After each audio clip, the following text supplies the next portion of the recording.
C'était un gaga, c'était un garçon. Il était mou, il était moussaillon.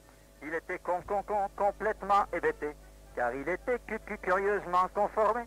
Il avait l'habitude en parlant de mettre sa langue dans le bas des dents, si bien que ça se bousculait au portillon, des faux d'élocution. Mais malgré ce caca, ce casca désolant, il avait un bouillant sentiment pour une petite berbère, une bergère de brebis, qui avait des petites idées sur lui.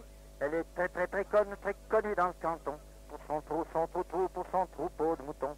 Elle avait un charme si mutin, que tous les gars kékés qui étaient sa main, en caressant l'arrêt de ses cheveux frisés, il lui dit: je veux t'épouser.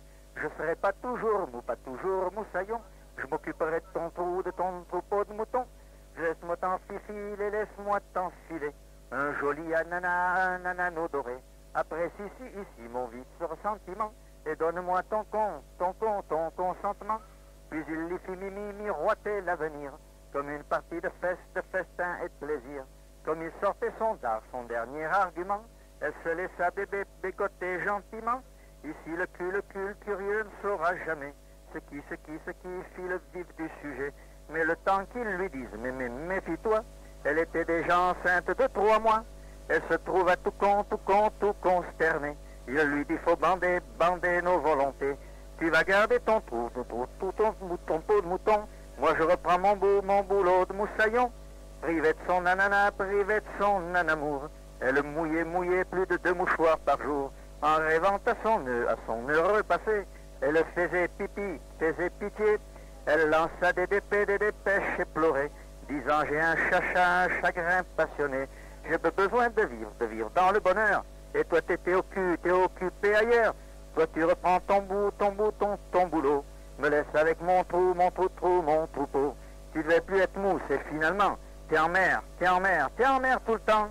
Mais il revient très soupçonneux bêtement, disant: on t'a monté le coup certainement. Tu devais garder ton troupeau loin du pays, mais tu m'as sûrement désobéi. Elle lui dit: je veux que tu me respectes, je veux plus que tu me suces, que tu me suspectes. Mais lui visant le chapeau de sa bergère, tira 3 coups de revolver, affolé de ce qu'il avait fait, brandissant son pistolet. Il allait mourir dans son caca nono qui mouillait par là.